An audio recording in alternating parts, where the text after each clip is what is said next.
तुमच्या सगळ्यांसाठी क्वेश्चन आहे ना. आणि क्वेश्चन जेवढा ऐकल्यावर सोपा वाटतो तेवढा तो सोपा नाही आहे ना. कन्सेप्ट बेस्ड क्वेश्चन तो आहे. ठीक आहे. तर उत्तर जे पण तुम्ही कराल ते थोडंसं विचार करून थोडासा कन्सेप्ट काय हे लक्षात घेऊन ते उत्तर तुम्ही करा. तुम्ही कमेंट करू शकता. फाईन.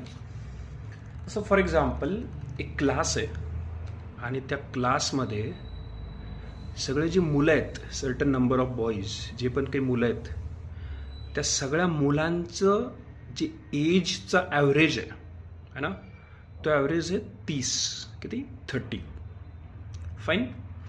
आणि सगळ्या ज्या मुली आहेत है ना, टोटल नंबर ऑफ गर्ल्स, त्या सगळ्या मुलींच्या एजचं जो ॲव्हरेज आहे तो किती आहे? लेट्स टेक एन एक्झाम्पल, 26 आहे. तर एंटायर क्लासचं जे ॲव्हरेज आहे मुलांचं आणि मुलींचं, ते ॲव्हरेज किती राहील है ना, असा तो क्वेश्चन आहे.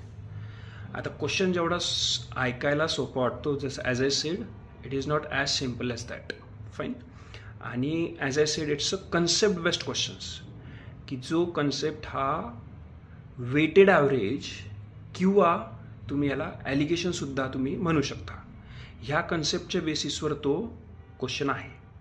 त्याच्या अकॉर्डिंगली कन्सेप्ट समजून, क्वेश्चन समजून त्याचा आन्सर करा.